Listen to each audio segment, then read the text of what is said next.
Welcome, everybody. All right, today we're talking about repressed emotion and, kind of knowing where that stuff comes out because repressed emotion, it goes all the way back to Sigmund Freud. We'll talk about that in a minute. But it's a defense mechanism where people push difficult or unacceptable thoughts out of their conscious awareness. And repressed memories were basically the cornerstone of Sigmund Freud's psychoanalytic framework. And that's the father of psychology, by the way. He believed that people with repressed memories that were too difficult to confront, particularly traumatic memories, and expelled them from our conscious thoughts. And this idea launched a really important controversy in the field of psychology, the notion that people repress traumatic memories that can be recovered in therapy has been oftentimes discredited. But there's ample evidence that people remember traumatic experiences even if they wish they could forget them, and that memory is more malleable than previously believed. And so, outside of the repressed memory debate, people may refer to repression colloquially, describing the tendency to push difficult feelings down or avoid confronting certain emotions or beliefs. However, Freud conceived of repression as the root of people's neuroses. And the term he ascribed to mental struggles like stress, anxiety, and depression came from repressed emotions. Now, here's the interesting part because I live in the Pacific Northwest. So, here in the Pacific Northwest, we have lots and lots of repressed people. And that is people who push their emotions down and they put up on a front. They put a front up and they push their emotions down. They're very zombie like, robotic, unemotional, kind of autistic in many regards. And some of them are autistic, by the way, because there's so much technology on the West Coast and the Pacific Northwest. It has a tendency to really attract those people who have very little emotional EQ and they have a lots of IQ. And that can be really dangerous and really kind of psychotic, by the way. So, if you have too much IQ, you may not have EQ. So there needs to be a balance between the two. However, the deal is if people repress emotions, here's the deal. We often find repressed emotions with people who are addicted to pornography, addicted to alcohol, addicted to drugs, addicted to binge watching movies. The reason is that these people have to have their little hobbit hole place where they can feel emotions in their own private controlled space rather than have themselves display their emotions to other people out in public because that's too vulnerable for them. Many of these people learned repressed emotions from their stoic households that they grew up in where emotions were not permitted, where emotions were not on display, where emotions were not integrated into life, where your grades were more important and what you were going to achieve in your life is more important and what sports you play is more important and what kind of grades you're getting and what kind of school you're going to go to is much more important than your emotions. Many people with high intellect look at emotions as a gigantic barrier to your intellect. But the problem is that true intellect and true connection with people calls for you to have a balance between the two. If you think about it, every memory you've ever had in your life, if it's important to you, was emotional. So emotional memory is a very important part of our life. Emotional engagement is how we register memories. So people that are robotic are always looking for an outcome. People that are emotional are looking for a journey and they enjoy the journey. People that are robotic and unemotional and repressed live for outcomes.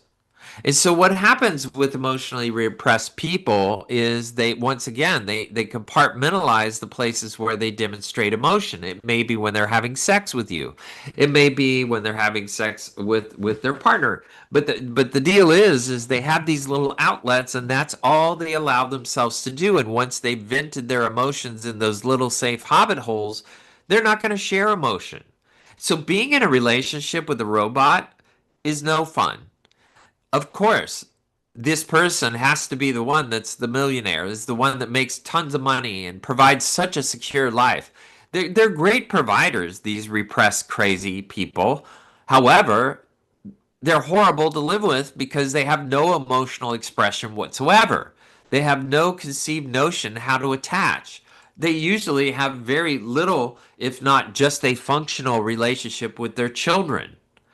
And how does that happen? Well, trauma is a big role, and having these turdly Eastern European type of no emotional parents doesn't help. Growing up in a family doesn't help. It doesn't help when they don't express emotion. So the deal is that they have a tendency to think a successful life. Well, that's how I grew up, and that's just the way it's gonna. That's the way I'm gonna be.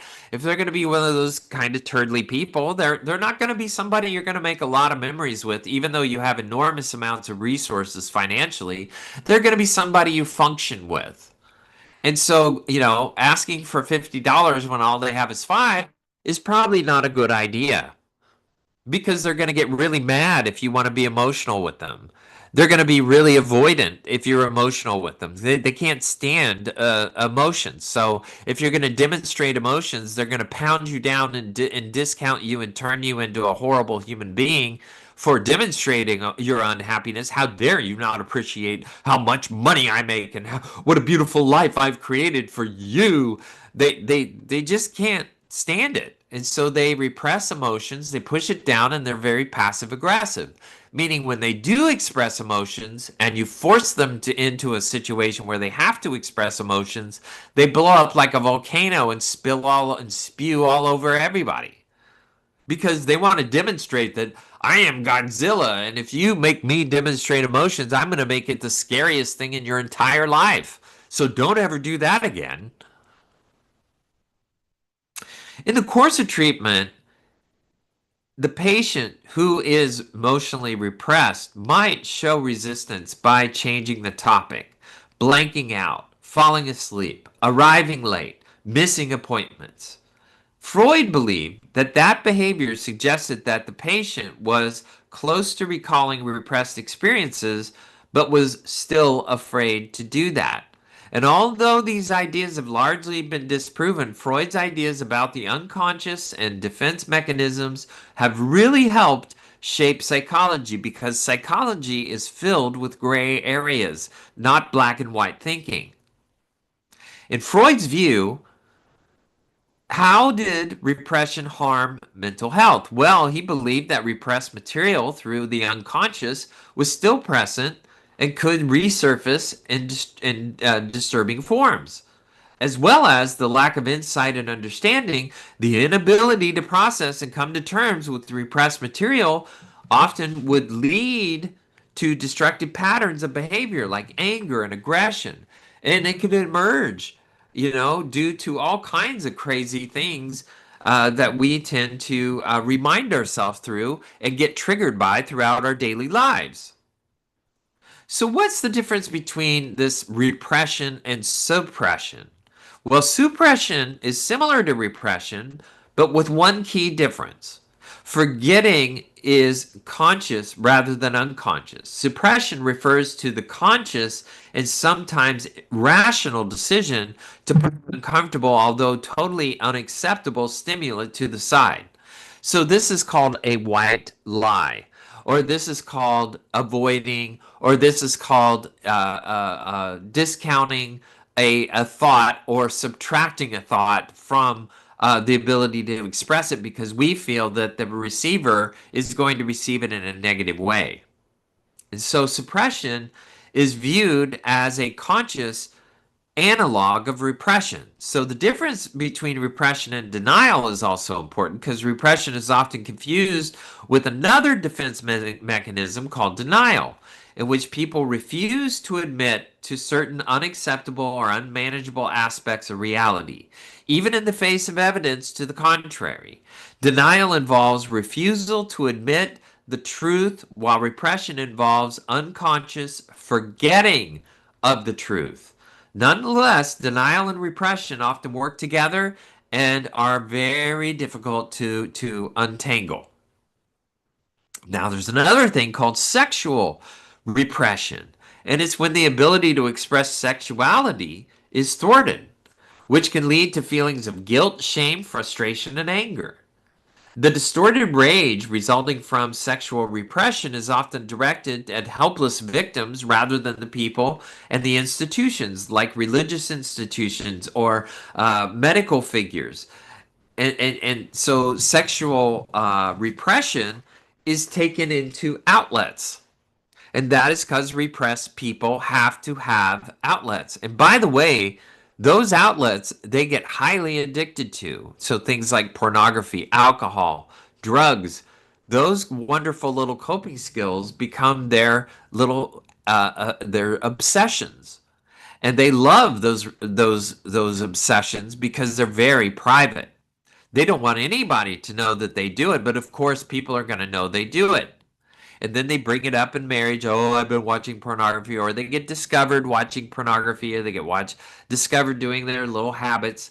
And what happens is they may go to treatment or whatever, but they still don't understand why they're so addicted. They're addicted because those places are safe to them, and those places allow them to elicit emotions. Now, here's the interesting part. Your dreams during the delta stage of sleep, the REM stage of sleep, rapid eye movement stage of sleep, is when your brain actually lets go of emotional material that you've repressed through the day. So, if a human being who's jacking off to pornography at 10 o'clock at night is probably not going to have a lot of dreams that they remember. The dream state is meant to do what they're doing with their pornography. And that is, the dream state allows you to elicit all of the repressed emotions by creating a dream, an event in your mind that your mind constructs from all kinds of different places that the mind goes, all kinds of different people that the mind associates with. And it pulls all these people and all these things into a scenario, and it constructs a scenario that's going to elicit all of your repressed dreams. And so it's very important to understand that that is what your dream state is meant to do. However, control freaks and people with repressed emotions have a tendency to need their little control outlets that they can experience rather than wait for their dreams. Here's the other weird part about repressed people. Repressed people will resist going to an event, let's say a party. They will resist it completely. They will push against, I don't want to go to that party. I don't want to do that. They develop 1,000 different reasons not to go to the party. But if they happen to go to the party, they actually have a good time. They actually feel accepted. They actually enjoy being a part of something. However, after they leave the party, they'll talk about having a great time, but they won't ever want to go back again. Why? Because it doesn't fit in their construct. It is not something that's in a box. It's not something that they can control their emotions like their little jack off session to their pornography. And so what you have to understand is that they like those events, they enjoy those events, but they don't look for those events because they're too inconsistent. And so they don't want to go to the parties. They don't want to do those things. They resist the very thing that they need, which is actually acceptance and being able to have a shared memory. They actually crave those things. Those actually are moments that they truly, truly desire, but at the same time they feel that they don't deserve it because they have so many selfish little outlets that they express their emotions with. They're nice, naughty little secrets that they love to have in their childish ways. The notion of repressed memories has generated a lot of controversy. It largely came to head back in the 1990s. The belief that traumatic memories were repressed and that psychologists could restore them led to recovered memory therapy, which therapists used a whole lot of different techniques to reconstruct traumatic memories, often childhood sexual abuse. However, those repressed memories, oftentimes, when they're recovered, are not clear. They are not accurate. Many of them become emotional constructs rather than the reality of what has happened. Because the repression buries those memories so deep that it makes it very, very hard to truly access that material unless you go through all kinds of different ways in which you go back and forth into that scenario and you go back into that memory repeatedly until the brain has solidified whether or not that event has happened. And even then, what results may be an emotional construct after you've repeatedly accessed that memory. You know, the deal is, though, that you do want to take traumatic events and treat them because those traumatic events don't allow us to express emotions very efficiently because we get very defensive and very neurotic around things that remind us of traumatic events. So, if you've had sexual trauma, there's a good chance that sexual intercourse or any kind of sexual anything is going to be trigger those traumatic experiences for you. So it's really important to understand that repressed memory, if you want to no longer be repressed, what is better to do is in today's world, in this moment, in your relationship you have with another human being, if hopefully in a marriage, you will begin to learn how to express your feelings. Well, how do you do that? Well, if you're sitting down at dinner and you and your spouse are having a conversation, would you please stop asking, how was your day? Who did you talk to? And what did you do? If you want to learn how to express your feelings and your emotions, have a conversation more like this. You know, how do you feel about dinner? How do you feel about watching this movie? How do you feel about 2 years ago when we went to this place? How would you feel if we went on vacation over here? How do you feel about me? Have a feelings based conversation, but don't be defensive because if you're a terrible receiver, this is not going to achieve any positive outcome whatsoever. The other thing that we want to think about if you want to have an emotional relationship with a robot, you need to begin to elicit positive feelings. And that is, hey, you know, today I was thinking about you and I was thinking about this time that we did this and it made me feel so good. You know, this was a really good moment in our marriage right now. This dinner that we're having and this conversation, I wish we had more of that. Telling your spouse when you feel close to them allows the robot to begin to understand that they need to have more attachment memories with you. So going to the positive is a heck of a lot better than going to the conflict of the negativity. Memories are not always accurate. They're often sensory and emotional impressions blurred by imagination, belief, ambiguity, and time. Trauma is remembered through the sensory perceptions that we needed to have the most when the trauma was happening. So many people don't recall memories that accurately. What they do is they recall them through the sensory perceptions which they had experienced. That's why when you process trauma in a group, when there's a group trauma, it's better that way because everybody remembers the event through different sensory perceptions, and you're able to put the event together for everybody to construct it in a safe way because now I saw this, I felt this, I heard this, I smelled this. Now everybody's coming at it with different sensory perceptions. It allows the memory to be more clear in people's minds when you do debriefings with groups. The general public believe repressed memories are real. They understand that, but they don't always believe the repressed memory. And that's probably a good thing.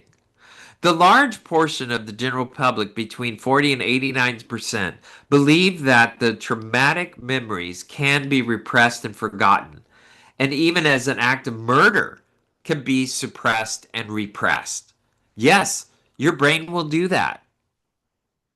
How does the legal system look at repressed memories? Well, there's a lot of controversy and confusion surrounding repressed memories in the mental health field, and it has permeated the court system. Many criminal cases have been based on witness testimony of recovered repressed memories, often of alleged childhood sexual abuse. And in some jurisdictions, the statute of limitations for child abuse cases has even been extended to accommodate the phenomenon of repressed memories as well as other factors. On the other hand of the spectrum, courts have rejected false memories as evidence, deeming it inadmissible due to the lack of reliability and a point of view. All right, we're going to take a break. We're going to come back and we're going to talk more about repressed memories and trauma. So come back.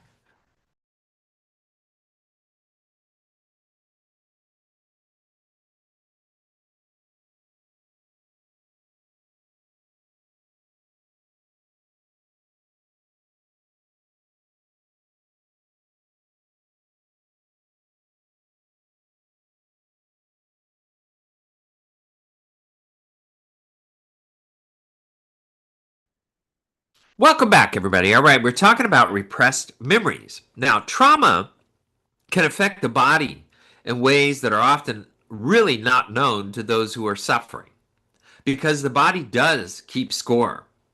You know, Vanderkolk highlights that in his book of how the mind represses memories of childhood trauma and how it can manifest into subconscious actions. And Vanderkolk emphasized the notion through the description of his patient, Marilyn's experience. Marilyn had no recollection of being sexually abused, but her actions showed that her body was in constant state of protection. She would experience nightmares with romantic partners, have physical reactions when unknowingly triggered. She was able to begin the process of unlocking her buried memories with the help of doctors and support groups, but many people do not have this opportunity. So, in her case, during the book, The Body Keeps Score, Marilyn's case underscores the importance of recognizing the signs of repressed trauma, especially distinguishing it from suppression. The two often get confused, as they're both categorized as defense mechanisms, but you have to remember suppression is a conscious way of pushing down a memory, where repression is a unconscious way of pushing down a memory.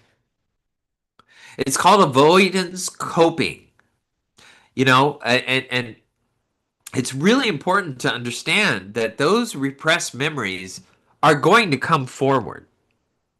Those repressed memories come forward in our relationships with other people, oftentimes with our spouse. It oftentimes takes place during conflict. It often takes place during sexuality. It often takes place in the way that we parent our children because we push down those memories and we project them onto other people. Many people who have repressed memories will start accusing other people of doing the very thing that they do, or highlighting and villainizing people that have experienced the same thing that they have done or experienced. And this is very confusing for them. So they might demonize somebody who's a rapist or been raped, and yet they themselves may have that experience. So oftentimes what they do is they create a third party where they can project their own fears, their own feelings into another person instead of taking accountability within themselves because they've repressed the memory. Repressed experiences can take a physical toll on the body in a process called somatic memory. This is another problem. Somatic memories cause physical symptoms like digestive issues, nausea, poor posture, chronic pain, persistent fatigue. And people with repressed, traumatized memories have a higher tendency to get diagnosed with diabetes, heart conditions, autoimmune disorders, do not take care of their body, don't work out.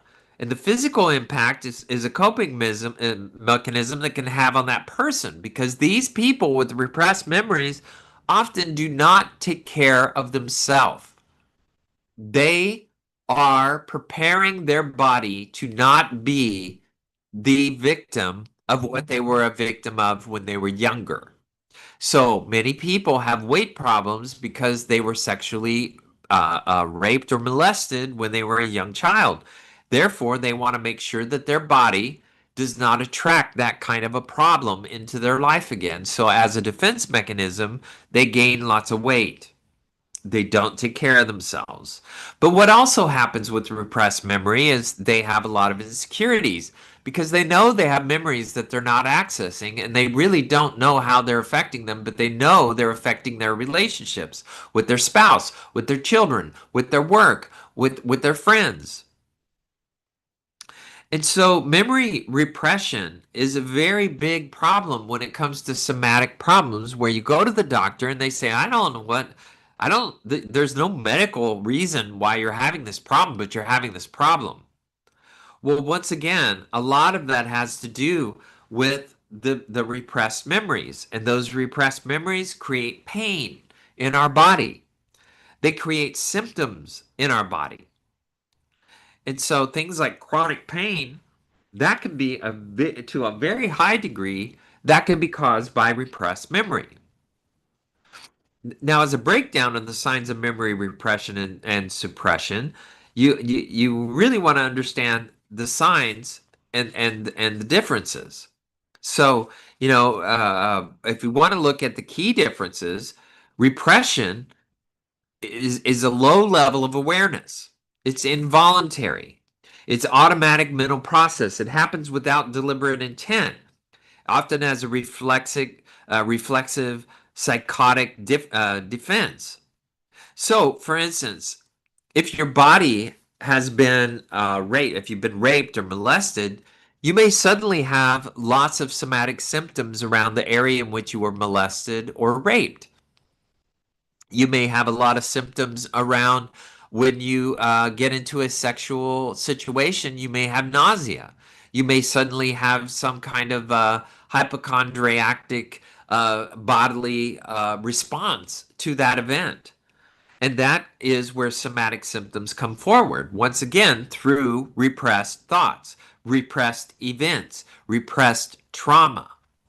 So the person is aware of the thought or feeling but chooses to avoid or ignore it. So what they do is they focus on the physical symptom rather than the psychological symptom. Oh, I don't know why I have nausea. I've got nausea. I don't know where it's coming from. I must be this thing I ate this morning. Blah blah blah blah blah blah. When the nausea is happening in the evening, right before the intimacy is about to take place. So what you have to understand is the body will respond to prevent you from doing things that are traumatic.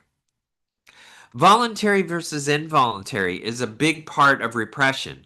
Repression is involuntary. There's also repressed is actively made unconscious. So that means that our conscious mind does not recognize that something has happened. And it's very difficult to retrieve these kind of events. In suppression, the thought remains accessible. The person could choose to revisit it since it's only being put aside. It's not fully erased. Repression often applies to deep, long-term memories and impulses, especially those formed in childhood or associated with trauma or internal conflict. And trauma can also happen from having a very condescending, narcissistic parent. If you got a parent who everything is about them and how they feel and what you did to them because they're poor little victim themes because they never grew up, they're little children raising children. If you're going to be raised by a child, it's probably going to be fairly traumatic and it's probably going to be fairly abusive. You have to remember that the adult brain only forms once in your life. if you're going to be making adult decisions when you're 12 to 14 years old because your parents are not paying attention to you, there's a really good chance you're going to make a lot of mistakes.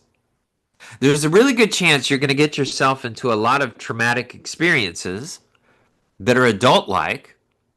There's a really good chance there's going to be things that happen that you wish never happened to you. And there's a really good chance that in your adult life, because you had to be an adult at a young age, you're not going to want to remember all those things that happened to you. You're going to push them down, but they're going to come back. And they're going to come back in ways that affect your body and affect your mind and affect every relationship you will ever have. And you got to remember that. You know, in classic psychoanalytic theory, repression is considered more primitive or early developing defenses, whereas suppression is seen as a more mature defense system that appears later with greater mental development. So it's kind of like the teenager that doesn't tell them parents what they've been doing, the little white lies. That's a more sophisticated form. That's called suppression. However, when a person is repressed, they're not talking about it whatsoever. They're not going to bring it up at all because there's guilt and shame around it. They know it was wrong. It's going to make them look bad. It's going to make people judge them, and it's going to cause all kinds of problems. And so repressed memory does not belong in the ego state that I'm in. I don't want people to see me through that trauma. Repression can create larger unconscious baggage that continues to exert its influence, often negatively, without the person knowing why. So, for instance, if you are having a narcissist, if you have a narcissistic parent, well, there's a pretty good chance you're going to be groomed to be fairly codependent. And that means that you don't express your needs. You put your needs aside for the narcissistic parent. And while you do that, you learn how to be codependent. And then when you get into your adult relationships and you find yourself wanting to get married, guess what? You're going to feel right at home with the narcissist because that's what you did when you grew up. And you repressed it and you hated it and you hated that adult, you hated that parent to some degree because you knew they were a selfish pig and they were a little child with some way to breed and create kids, unfortunately, and you're one of them. But at the same time, since you spent all of your time learning how to be around that psychotic parent, you now marry somebody who is narcissistic and psychotic and requires you to be more codependent. So you continue being that way throughout the course of your life because we tend to be attracted to the very thing that we hate, which is the thing we become familiar with when we're growing up with our crazy parents. Suppression can lighten emotional burden in the short term by postponing upsetness, or people being upset with you. But the person typically knows the issue still exists and they might address it later. However, oftentimes it comes out later. And when it does, it exposes that this person who suppressed this memory has no integrity. They don't care how it impacts other people. They just care about how it impacts them. You know, once again, with repression, the person doesn't realize something is being hidden. Childhood trauma. An adult who was in a serious accident or abused in early childhood has no recollection of the event. That's what happens with repression. Not all kids are going to be that way, but many of them stuff these events. The memory may be so deeply repressed that they are genuinely unaware that it even happened, even though it might influence their adult relationships, like trust issues. You know, if they've been around a very churchy, godly oriented family or people or grandma and grandpa or whatever, and somebody in that little wonderful, godly little circle happened to stick their hand down your pants, you might not remember that because it doesn't belong, because they're supposed to be godly and they're supposed to be wonderful and they've got this great image that they're this incredible person. Well, no, they're psychotic, they're sick, and they've got their own problem. They've got their own repressed problems. And guess what? They wanted to contaminate you with the same crap that they went through as a child. Because guess what? People that are raped and molested often become rapists and molesters because they want to feel like the perpetrators. They want to know why they were perpetrated. They want to know why they were a victim. And so they become the perpetrator, and then they get addicted to being a perpetrator, and they create lots of more victims just like themselves who later on in life become either molested or molesters or rapists. Isn't that wonderful? Repressed fear. Someone who nearly drowned as a toddler might have developed phobia of deep water without a conscious memory, of a near drowning incident. The original trauma is pushed down, and its emotional effect, fear, might surface when they're near a large body of water. There's unacceptable impulses, like a person raised believing a certain sexual desires was sinful might completely repress those feelings and later struggle with the intimacy without knowing why. So, for instance, if you're raised to think that the only reason to have sex is to have children, and suddenly you're in the day and age where there's birth control and you can have sex as much as you want, and your partner wants to have sex, but you don't because you have been programmed and repressed to believe in your childhood that sex was only to have children. Now, is that healthy? No. Can it be treated? Of course. But the bottom line is that, back before birth control, that was probably a good way to think. But nowadays, it's probably not going to sustain a relationship because people want to have sex. The other thing is, when people get distressing news as an example of repression, like a loved one's death, but they immediately feel numb and blank. A lot of people in the grieving cycle will go into repressing what's going on. I just lost my parent, but what they go into is high functional mode. And when they go into high functioning mode, what happens is they go into denial and they go into repression. But then eventually they start getting angry. Eventually they start getting depressed. Eventually they start getting irritable. Eventually they start to feel different feelings all at once, and it just comes and goes and comes and goes. And it's kind of crazy. And then they go into acceptance. But the bottom line is they do the first stage of grieving, which is denial. They go into that stage so they can be highly functional, but they're also repressing so they don't have to feel the grief in which they're feeling. They might not cry or feel anything at first because the emotion is pushed down unconsciously. Later, bits and feelings emerge in dreams and unexpected moments. And so people that do a lot of repression up front in the grieving cycle may have a problem down the road when they're driving their car and thinking about something, or they hear a song, or they watch a movie, and all of a sudden they're crying like crazy. And why are they crying? Well, it's because it's tapped into a repressed memory. There's also, if you look at suppression, it's deliberate distraction. After a painful breakup, a person keeps himself busy with work and hobbies to avoid thinking about their ex.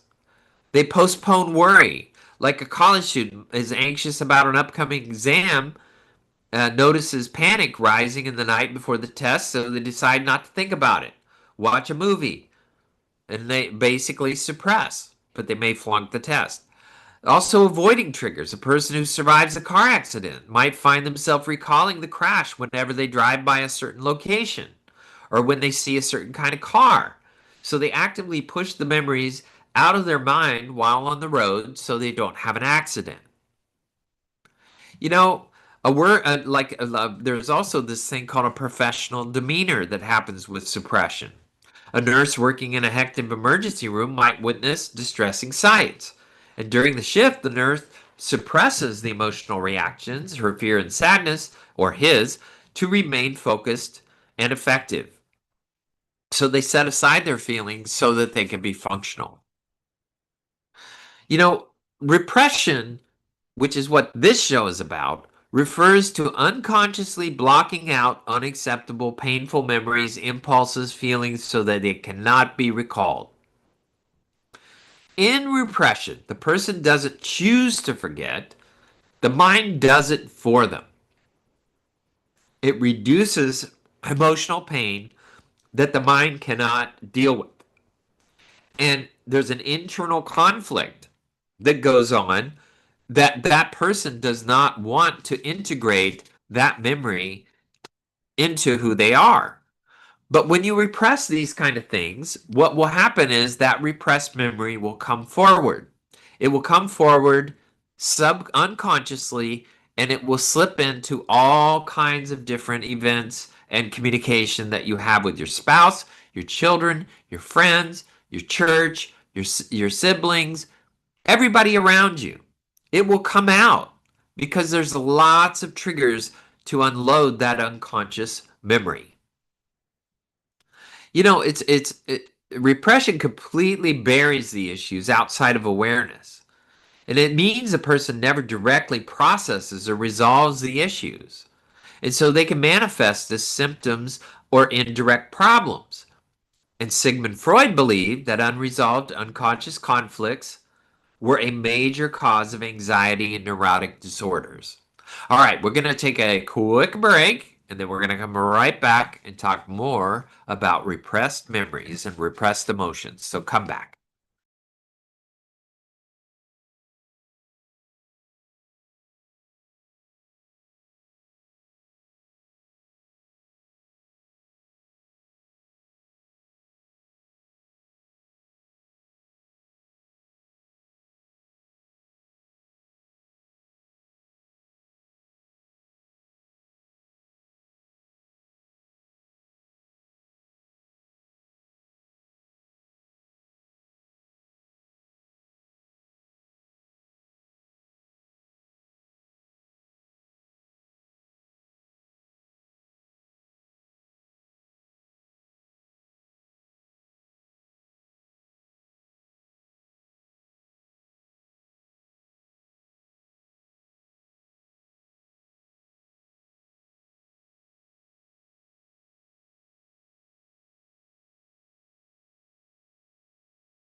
Welcome back, everybody. All right, we're talking about repressed emotions and repressed memories. Emotions are an integral part of our experience as humans. They shape our perceptions, our decisions, our interactions with the entire world. And sometimes our minds choose to block out certain emotions and memories altogether as a method of self-defense. That phenomenon is emotional repression. It's a psychological defense mechanism that involves unconscious, as we've spoken before, blocking of emotions and memories. And they're too painful and they're too distressing to confront directly. It's really important to understand that repressed emotions refer to feelings and thoughts that are pushed out of our awareness. And the emotions are often so painful, so distressing, so socially unacceptable to confront consciously. And when people repress their emotions, they push them down to their subconscious mind, effectively burying them to avoid the discomfort of distress associated with the feelings. Oftentimes, there's people that do things in their childhood that may be socially unacceptable. Maybe stuff that their parents would be very angry or humiliated about. Stuff that they may be very humiliated about. And many times they will repress those memories. What's really interesting is the brain will remember those things and have a sense of fondness for them because they are your own private little reserved of memories. And guess what? you're probably going to be attracted to want to bring those things back so you can recollect your little party that you had in your childhood. So if you're having homosexual sex, or if you're having stealing things, or if you were having moments where you were in high conflict with someone, you're probably going to want to elicit those memories later on in your life. And so you're going to enact them in different ways. And that's how repression comes forward. We project those memories onto other situations, other people, other events, and we put them into those, and we put those emotions into those events. And when we do that, nobody understands why you're behaving the way you're behaving. Everybody looks at you like you're batshit crazy, but you think you're doing the right thing because your brain is on automatic pilot. It's wanting to celebrate and to remember and to somehow elicit the emotions that you felt during the repressed memory when the event happened. Repression occurs for several reasons, primarily as a defense mechanism to cope with trauma and overwhelming emotions. Trauma is repression often arises in a response to traumatic experiences. So when people encounter events that are too distressing or painful to handle, often during their childhood, their minds may automatically repress the associated emotions, memories, or thoughts. And this serves as a protective measure to shield the person from immediate psychological distress. Also, overwhelming emotions cause repression. Can also occur as a response to intense and overwhelming emotions that people often find difficult to process. So if you have these overbearingly crazy parents, like a borderline parent or a narcissist parent, there's a really good chance during their little moments of rage and their little selfish, childish events that they create while they're raising you, they're going to cause some traumatic experiences for you that you don't know where they come from. You don't know why they talk to you the way they do, but they do. So, what are some signs that a person is repressed? Unexplained physical symptoms is number one. Repressed emotions often manifest as physical symptoms without apparent medical cause. That may include headaches, especially chronic ones, stomach aches, muscle tension, or other psychosomatic complaints. And these symptoms can persist even after medical evaluations fail to identify the physical issues. You can Google this stuff and you can chat GPT these medical issues all day long, every day of your life. But what's really going on is you've got things you cannot remember that you need to remember because your brain needs to process them. Memory gaps are another part of repression. It leads to memory gaps or gaps. If you are talking to somebody that says, I don't even remember until I was like 12 years old. I don't even remember my childhood. That says a whole lot. That says there's a huge memory gap, which means there's some really bad stuff that happened during that pocket. Some may have difficulty recalling specific details or periods of their lives when emotions were heavily repressed. So many times kids, when they go through childhood and not being able to cope with what they're having to cope with, they're going to go into memory gaps. Nightmares and flashbacks are also another ingredient to say you've got repressed memories. Emotions may resurface during sleep in the form of nightmares and distressing dreams. These dreams can be vivid and unsettling, and they're often providing glimpses of repressed experiences because your brain's going to enact those experiences through the emotional construct of a dream. Doesn't mean that the facts are accurate, but what it means is it's thematically trying to help you relieve yourself and let the steam out from the repressed memories. Sometimes when those repressed memories start coming forward, we have lots of dreams. And during those dreams, we have lots of nightmares and we have lots of strong dreams where we remember all kinds of crazy things about the dreams. And that's because you're getting very close in some regard in your life to those repressed memories. Also, depression. Repression of emotions, especially those related to sadness, guilt, shame, can contribute to depression. Common signs are persistent low mood, hopelessness, and a lack of interest in previously enjoyed activities.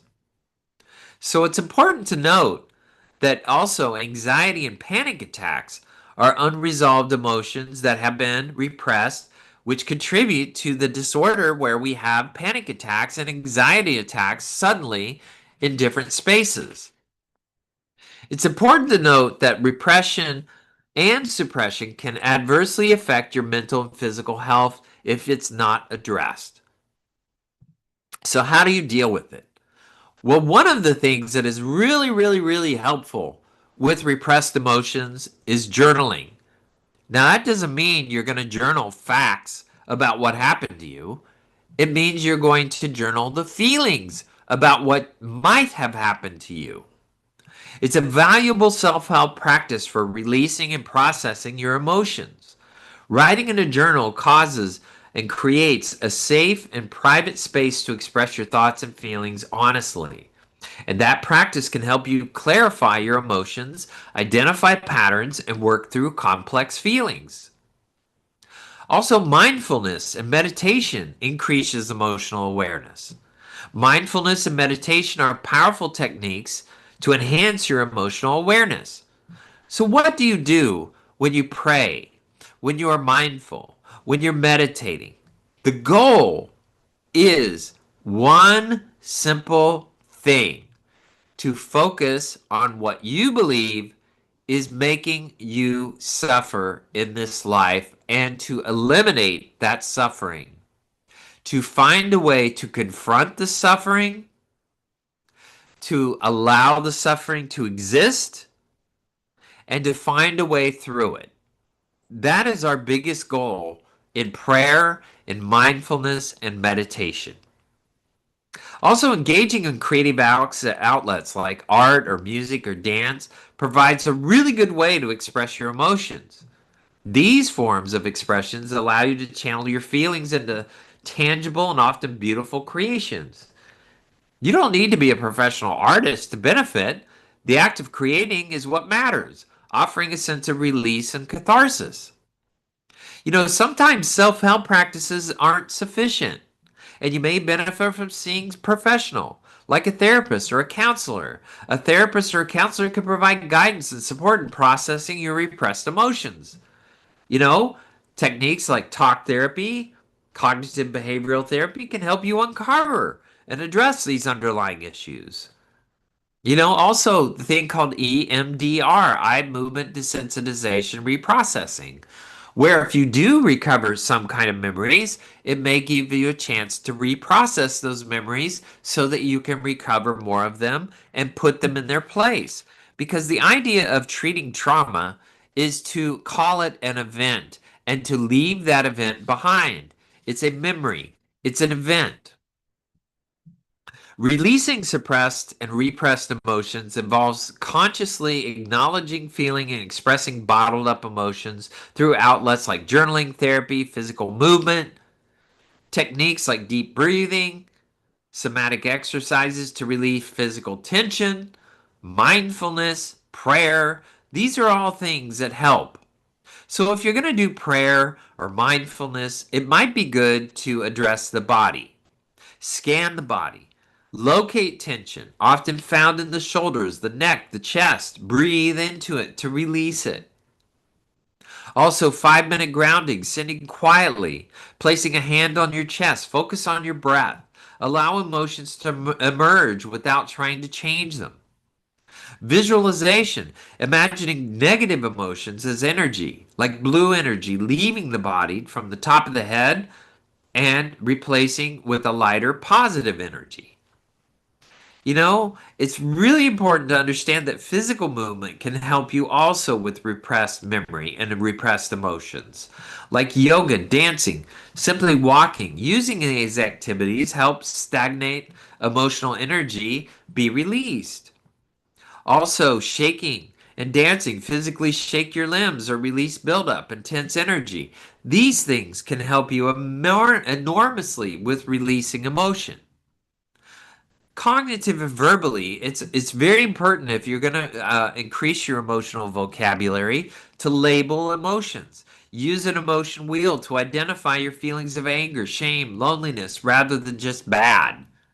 If everything's anger and irritability, you're probably not in a good, healthy space. We have frustration, we have disappointment, we have betrayal, we have all kinds of different emotions underneath anger. And if you go to anger as the only way to express all these other emotions, you're very emotionally primitive. And you're probably not an easy person to be around. There's a lot of precautions you want to take when you're releasing repressed memory. You want to go slowly. You want to go slow to avoid becoming overwhelmed. You also want to set boundaries, like micro asks of yourself. I just need 10 minutes to create space for myself. You also want to seek support because the feelings might be overwhelming and you need to process them. Almost everyone knows what it's like to have unchecked, unfelt, unconscious emotions create extra challenges in your lives. If you don't have the tools to feel and release them, it's very likely that these repressed emotions are wreaking havoc on our lives, holding us back from reaching our fullest potential. So you may have people out prostituting or seeking prostitutes while they're trying to live a normal life. Well, that's repressed emotions, guys.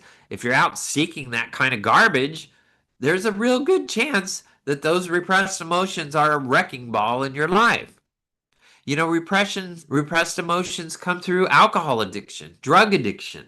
Really good chance some really bad stuff has happened to you. It's very important to carve out time and create a sacred space for yourself to process your emotions uninterrupted. This may be blocking out your calendar, locking your phone, distractions being put away, and being allowed to be present in the here and now, in this moment. Emotions tend to flow through softened bodies. So you may want to lay down or find a position where you really get quiet and still and soften because hardness in your body is a good chance to deflect emotions. That means if you're tense, there's a really good chance you're not going to be able to process yourself through emotions. Movement and sound also play a big role. Let these sensations go out through sound. You may grunt or shake out your hands, or you get on your hands and knees and swirl around, or you may dance, or you may start singing. Whatever that is, let it happen because your brain and your body need to have these kind of releases. We also need to practice gratitude and self care. That is a huge part of healing when you have repressed emotions. That's our show. I want to thank everybody for listening. I love hearing from you. You can do that on our webpage at voiceamericamedia.com or libsyn.com, Dr. Gary Bell's Absurd Psychology. Now remember, repressed emotions are buried alive and resurrect as zombies to hunt those around you. Also, repressed emotions exhaust us, make us sick. Repressed emotion is a sign that you do